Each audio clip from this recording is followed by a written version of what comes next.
Ako nga pala si Jules. Marami akong gustong gawin, pero pera na lang ang kulang. Alas 8 nga pala ng gabi nang dumating si paring Jeff. Kahit alas 10 ng umaga ang usapan namin dahil nakaschedule ngayong araw para magpalinis ng panggilid. At the same time, magpalit na rin ng preno sa harap at sa likod. So, ito yung gagawin nating motor. Kumpare natin. So, ito yung motor niya M3. So, magpapalit tayo ng brake pad, tapos brake shoe sa likod, then maglilinis tayo ng panggilid. So napasyal siya dito si paring Jeff. Shoutout kay paring Jeff.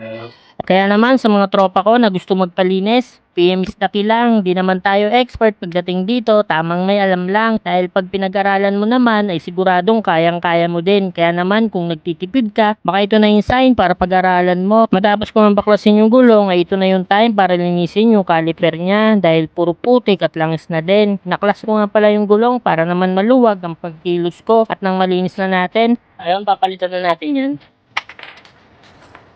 Sobrang nipis na mga paro. Wala na. Di nagme-maintenance yung ano. Nilagyan ko na din ng grasa yung sa may bracket niya para naman maganda yung play ng caliper niya. Ito na yung time para ilagay yung bagong brake pads niya. Stock Yamaha nga pala ang gamit niya dito. Kaya naman binalik ko na agad yung gulong at caliper niya. Para okay na tayo dito sa ating braking system sa harapan natin. So, next na natin yung sa likuran.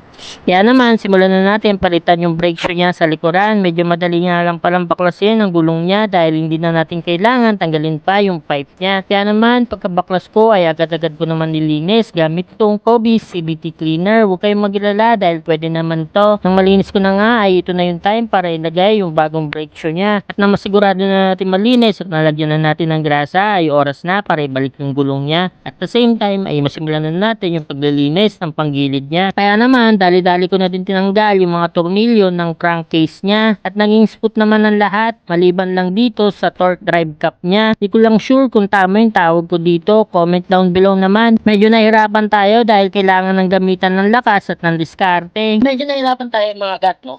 Gawa na kinalawang na siya. Ano na daw ng December pa siya nagpalinis. December pa siya nagpalinis. Kailangan magpapalinis gan pag sila na gar. Kaya naman, ginamitan na natin ang discarding malupit mga gar. Brake fluid lang, sapat na. Pati yung UE, pati yung UE. Yung UE. Yung makita ko yung UE. TBJ! Tayo dahil kinalawang na yung ano niya. Torque drive niya. Okay, dinisan na natin. At matapos natin matanggal yung torque drive cap niya, ay simulan na natin linisin at lagyan ng mga grasa yung mga parts na may grasa. Bali nagpalit nga pala siya ng bagong pulley, B-belt at TVJ na belt by Mickey Maso. At sa kabutihan pala, day peke yung B-belt na nabili niya sa online. Kaya naman, payo ko sa inyo ay sakasa na kayo bumili para sure na legit ang mabibili nyo. At inabot na nga kami ng alauna ng umaga dyan dahil sa torque drive cap na stock up. Pero okay lang yan, mahalaga natapos namin. Kaya naman, testingan na. Testing natin yung bending dito natin. TBJ.